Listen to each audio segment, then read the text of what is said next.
Imbalan Allah kepada nabinya tidak hanya melalui perjalanan Isra, tetapi ia juga menghadiahkan kepada nabinya dengan perjalanan Mi'raj. Adapun tentang Mi'raj, maka Nabi Muhammad SAW bersabda, "Aku naik ke langit dunia. Di sana aku melihat seseorang sedang duduk. Ia didatangi oleh arwah Bani Adam. Kemudian ia berkata dengan wajah bahagia kepada sebagian arwah yang datang, 'Ruh yang baik berasal dari jasad yang baik.' Dan ia berkata kepada sebagian ruh lainnya dengan muka masam, 'Ruh yang buruk berasal dari jasad yang buruk.'" الذين تتوفاهم الملائكة طيبين يقولون سلام عليكم ادخلوا الجنة بما كنتم تعملون. Maka aku bertanya kepada malaikat Jibril, "Siapakah dia, wahai Jibril?"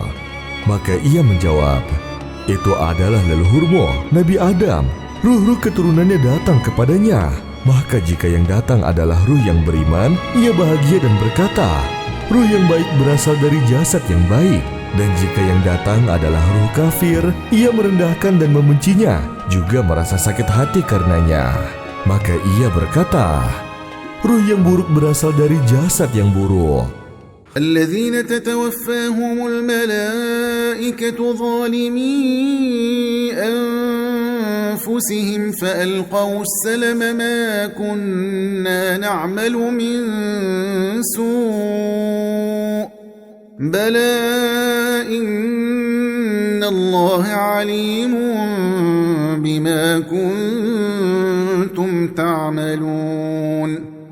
Rasulullah SAW melanjutkan ceritanya. "Aku melihat manusia yang memiliki bibir seperti bibir unta. Tangan mereka menggenggam sebongkah api neraka seperti bongkahan batu. Mereka memasukkan batu api itu ke dalam mulut, kemudian keluar melalui dubur. Aku pun bertanya pada malaikat Jibril, 'Siapakah mereka itu, Jibril?' Kemudian Jibril menjawab, 'Mereka adalah orang-orang yang makan harta anak yatim dengan cara zolim.' إن الذين يأكلون أموال اليتامى ظلما إنما يأكلون في بطونهم نارا وسيصلون سعيرا. Kemudian aku melihat kumpulan manusia berperut besar. Beliau mengaku belum pernah melihat perut sebesar itu. Rasulullah SAW dan malaikat Jibril berada di jalan yang akan dilalui oleh pengikut-pengikut Fir'aun. Mereka menyerupai unta-unta yang kebingungan karena akan dijejalkan ke dalam neraka. Rasulullah SAW kembali bertanya, "Siapakah mereka itu, wahai Jibril?" Kemudian Jibril menjawab, "Mereka adalah para pemakan harta riba." الذين يأكلون الربا لا يقومون إلا كما يقوم الذي يتخبطه الشيطان من المس ذلك بأنهم قالوا إنما البيع مثل الربا وأحل الله البيع وحرم الربا فمن جاءه موعظة من ربه فانتهى فله ما سلف وأمره إلى الله ومن عاد فأولئك أصحاب النار هم فيها خالدون. Perjalanan pun berlanjut. Rasulullah SAW pun melihat ada orang-orang dihadapkan pada hidangan daging yang empuk dan bagus. Lalu di sebelahnya ada daging yang bernanah dan busuk.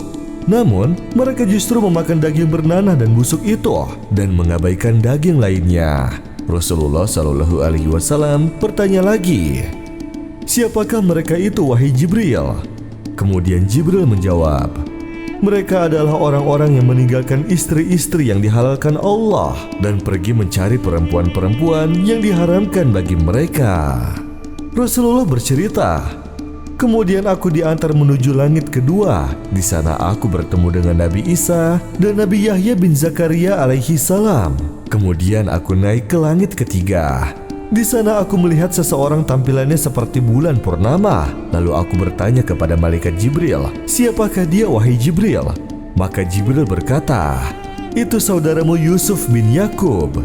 Kemudian aku diperjalankan menuju langit keempat. Di sana ada seseorang, lalu aku bertanya padanya, "Siapakah dia, wahai Jibril?" Ia berkata, "Itu adalah Nabi Idris." Rasulullah SAW bersabda, "Dialah orang yang dimaksud di dalam firman Allah, dan kami telah mengangkatnya ke martabat yang tinggi."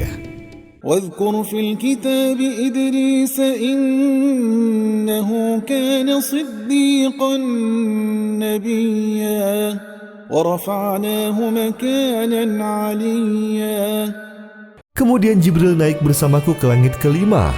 Aku bertemu dengan lelaki tua berambut dan berjanggut putih. Aku tidak pernah melihat pria tua yang lebih gagah darinya. Aku bertanya, "Siapakah dia, wahai Jibril?" Kemudian ia menjawab, "Dia adalah Nabi Harun bin Imran." Kemudian aku naik ke langit keenam. Aku bertemu dengan pria tinggi berhidung mancung. Maka aku bertanya kepada Jibril, "Siapakah dia?" Kemudian ia menjawab, "Dia saudaramu Musa bin Imran." Kemudian aku naik ke langit ketujuh. Aku melihat seseorang yang duduk di atas kursi bersandar ke Baitul Makmur, suatu tempat yang Allah sediakan untuk para malaikat, yang mana setiap hari ada 7.000 malaikat yang datang ke tempat itu. Aku tidak pernah melihat seseorang yang paling mirip denganku, dan aku mirip dengannya selain dirinya. Rasulullah SAW berkata, aku bertanya, "Siapakah dia, wahai Jibril?" Kemudian Jibril menjawab, "Dia adalah leluhurmu, Nabi Ibrahim." إن إبراهيم كان أمة قانتا لله حنيفا ولم يك من المشركين شاكرا لأنعمه اجتباه وهداه إلى صراط مستقيم وآتيناه في الدنيا حسنة وإنه في الآخرة لمن الصالحين ثم أوحينا إليك أن اتبع ملة إبراهيم حنيفا وما كان من المشركين. Kemudian aku naik ke tingkatan selanjutnya hingga aku mendengar suara pena. Kemudian Nabi SAW naik ke Sidratul Muntaha. Maka beliau berkata, "Majulah wahai Jibril." Lalu Jibril berkata, "Majulah engkau wahai Muhammad." Lalu Allah mewajibkan kepada Nabi Muhammad SAW salat 50 waktu dalam sehari. Rasulullah SAW berkata, maka aku pun beranjak pulang. Dan ketika aku bertemu dengan Musa bin Imran, ia bertanya kepadaku, "Berapa waktu sholat yang diwajibkan atasmu?" Maka aku menjawab, 50 waktu dalam sehari. Maka Nabi Musa berkata, "Sungguh sholat itu berat dan umatmu lemah. Maka kembalilah kepada Tuhanmu dan mintalah keringanan untukmu dan juga umatmu." Maka aku kembali untuk meminta keringanan. Maka Allah mengurangi 10 waktu. Kemudian aku pergi, dan ketika aku bertemu Musa bin Imran, dia mengulangi pertanyaannya semula dan menyuruhku kembali untuk meminta keringanan. Maka aku kembali kepada Tuhanku untuk meminta keringanan, dan ia mengurangi 10 waktu. Dan Nabi Musa terus-menerus menyuruhku untuk meminta keringanan hingga tersisa 5 waktu setiap harinya. Ketika aku menemui Nabi Musa, dia menyuruhku untuk meminta keringanan lagi, sehingga aku berkata, "Aku sudah meminta berulang kali sehingga aku merasa malu padanya, maka aku tidak akan meminta keringanan lagi." Kemudian Rasulullah SAW mendengar perkataan, "Wahai Muhammad, salat hanya 5 waktu saja. Barang siapa yang melaksanakannya dengan iman dan berharap pahala, maka baginya pahala 50 waktu salat." Dan ketika beliau kembali ke kotanya dan penduduk Mekah mengetahui apa yang beliau kisahkan tentang Isra Mi'raj, mereka mengolok-oloknya.